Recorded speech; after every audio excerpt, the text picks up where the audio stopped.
Namaste and greetings. My name is Acharya Arumuganathaswami. I'm going to talk about how to improve the teaching of Indian history and Hinduism in 6th grade social studies. Religion came into U.S. schools in the 1970s and 80s when the Supreme Court said religion could be taught, not to indoctrinate, but as part of world history. California incorporated religion in 6th grade social studies in 1991. Now, each year, 460,000 California sixth graders spend several weeks studying what the state of California regards as the essence of ancient Indian history and the basics of the Hindu religion. The students come out with little regard for either. The impact on some Hindu children has been dramatic. One came home and said, "Mom, I don't want to be a Hindu anymore." What are they taught during those few weeks in 6th grade using the 7 history books approved by the state to provoke such a reaction?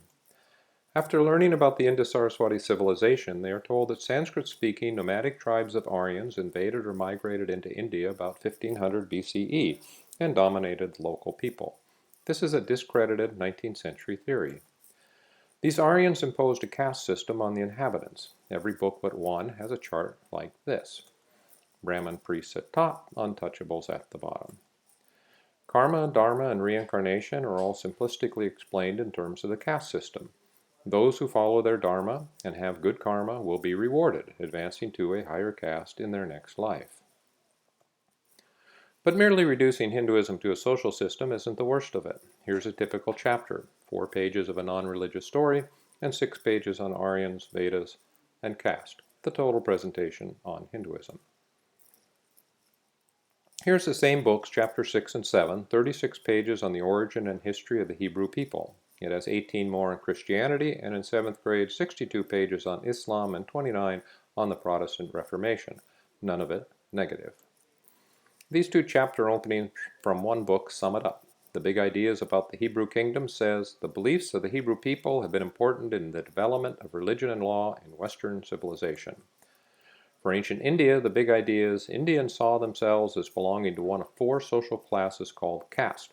In time, a 5th group of people called the untouchables came to be considered the lowest group in society.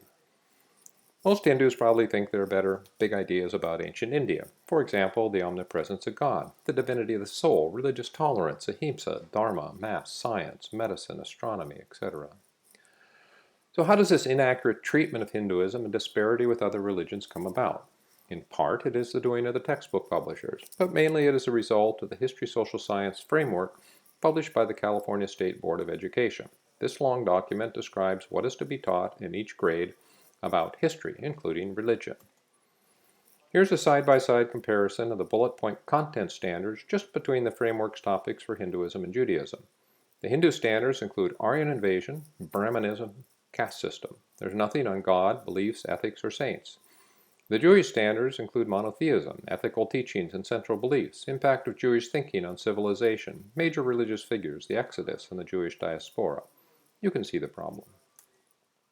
Now, what can be done about this? We're talking about an issue that is embedded in an immense bureaucracy, involves tens of thousands of administrators and teachers, millions of students, and a billion-dollar textbook publishing industry.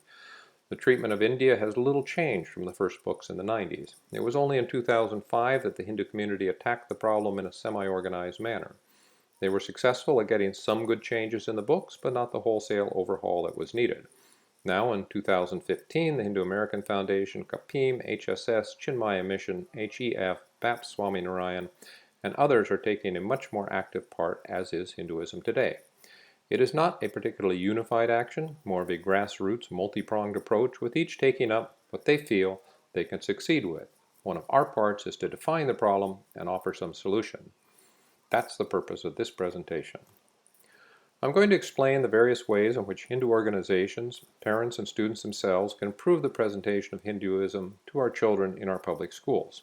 We'll cover 10 actionable areas. Our first area is at the state level. In December and again on May 8th, I was in Sacramento along with dozens of other Hindus to give testimony to the Instructional Quality Commission of the State Board of Education regarding a revision underway to what is called the Framework Narrative, an essay-like description of what is to be taught. This is complex and ongoing. If you go to the website on these cards for the movie, you will find details on this issue. This is a testimony from December given by children from the Chinmaya Mission. Being a Hindu myself, I noticed that there were many things wrong with the book.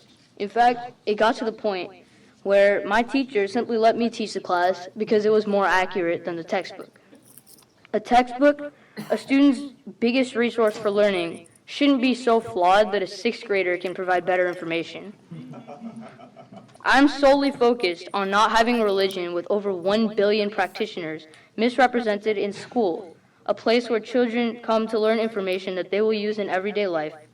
Because how can I be a proud American when American textbooks are attacking my religious and cultural heritage? And how can I be a proud Indian when solely negative information is being published solely about India and Hinduism?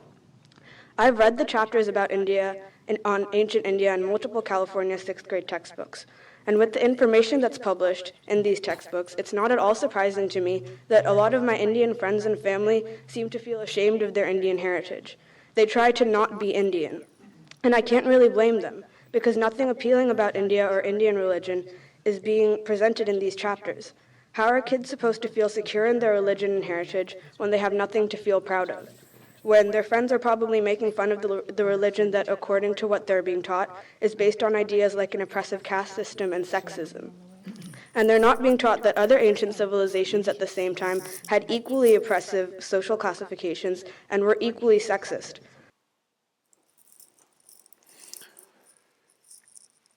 This testimony, which is audio only, is from a girl from the Hindu Civic Sangh family who testified May 8, 2015 before the commission. Hello everyone, my name is Akanksha Medhi and I'm an 8th grader at Thomas Hart Middle School. 6th grade was the first time I was to learn anything about my culture in school, so at first I was excited. However, I was surprised to see that the lesson was so short and had nothing I knew to be of my religion or heritage. Because the caste system was mentioned so many times in our textbook, our teacher created a simulation in our class in which we were put into the 4 major caste groups. Each student was given a worksheet to complete by the end of the period, but a higher caste could take an advantage of a lower caste, and the lower caste would be forced to give answers to them. By the end of the period, a majority of the class was complaining about how unfair this was and how cruel the Hindu system was. In fact, I'd never even known what my caste was until my textbook brought it up, as my parents and relatives didn't render it even important for my cultural learning. I have many Hindu friends, and I don't know any of their castes. However, my classmates and teachers think that we Hindus still believe in primitive and unjust practices. The standards for evaluating history social science clearly state their purpose to enable all students to become aware and accepting of religious diversity, while being allowed to remain secure in any religious beliefs they may already have. But the experience I had clearly shows that my class was not helped to become aware or accepting of my heritage, nor was I allowed to remain secure in my beliefs. I don't want my friends to look down upon me and my culture because of my textbook. It's unfair. We know that social hierarchies have existed in all societies, so why is Hinduism singled out in such a negative portrayal? What I ask is for fairness and dignity. Is that too much to ask for? I'm asking for the textbooks to focus on the positive aspects of Hinduism, like dance and music and philosophy, and not focus on only the negative. Thank you. The second area is the content standards. That's the bullet point summary of what is to be taught. The problem with India is in these mandatory content standards shown here in full. To change the content standards actually requires legislative action, which is being pursued for 2015. It is possible to go directly to the publishers. Certainly the Muslims have done this since 1998 and to great effect. Unfortunately, they are all on the East Coast except for TCI, which is in the Bay Area. It is difficult to get access to the right people. When we get to the level of the local school district, opportunities increase. These, of course, require engagement with the district, even getting on the school board. The first is the district's adoption of the social science textbooks. These 7 books you saw earlier are not the same. 2, TCI and Pearson are better in their treatment of Hinduism than the others. They still cover caste, but they also cover more aspects of the actual religion. Hindus completely missed the adoption process in 2006.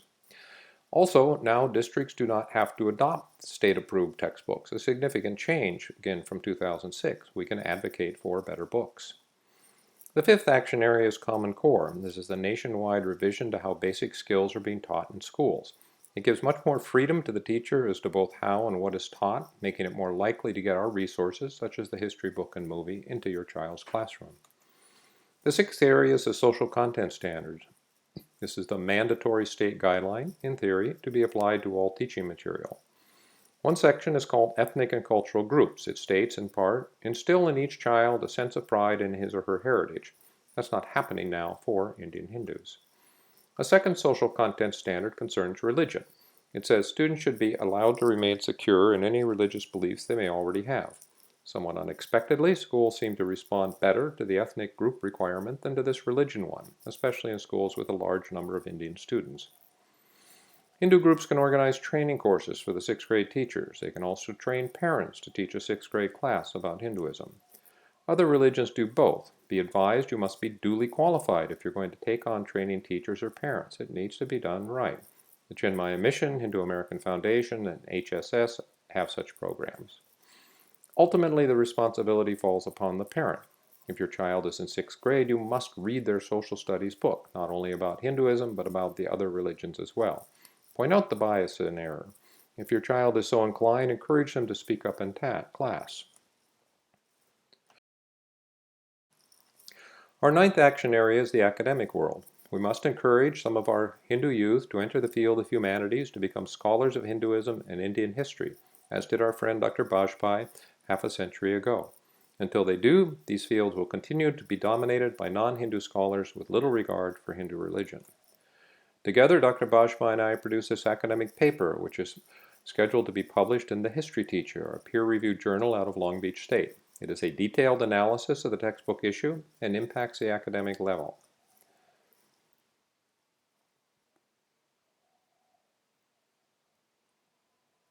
Then there are a vast number of educational resources that can be created to supplement the teaching of Hinduism. First, books. Our History of Hindu India was written with Dr. Bajpai for use in the public schools. This is Chapter 1. It is specifically intended to replace the existing sixth grade textbook section on ancient Indian history and the basics of Hinduism. Third is creation of educational movies. We've done one on the first chapter of the History of Hindu India. Hinduism has persisted for thousands of years because the dharma, faith, and culture have instilled in each Hindu a unique and strong sense of identity, family, and spiritual purpose. Fourth is 2 to 4 minute video shorts. These fit into Common Core methods. This one by National Geographic is on Diwali. We plan a series on Indian dance, music, food, home puja, etc. Fifth is teaching apps designed for the smartphones and tablets. We're not aware of any now. Sixth is for temples to set up programs for school children to visit and receive a guided tour, such as BAPS does in the UK. The seventh is to recreate that guided tour as a virtual reality tour, something we're working on now for our Hawaii temple. And eighth is Hindu-oriented educational adventure video games. Our Sadhaka Jayanatha is working on one in which the main character, which you control, goes on a pilgrimage. In the process, he learns ethics, philosophy, meditation, importance of the guru, and the esoteric meaning of worship. It'll be a year before we finish this game, in case you're wondering. And on that note, we shall say Namaste. I hope I've provided an overview of what's wrong with the teaching of Hinduism and Indian history in California schools, and what you can do about it.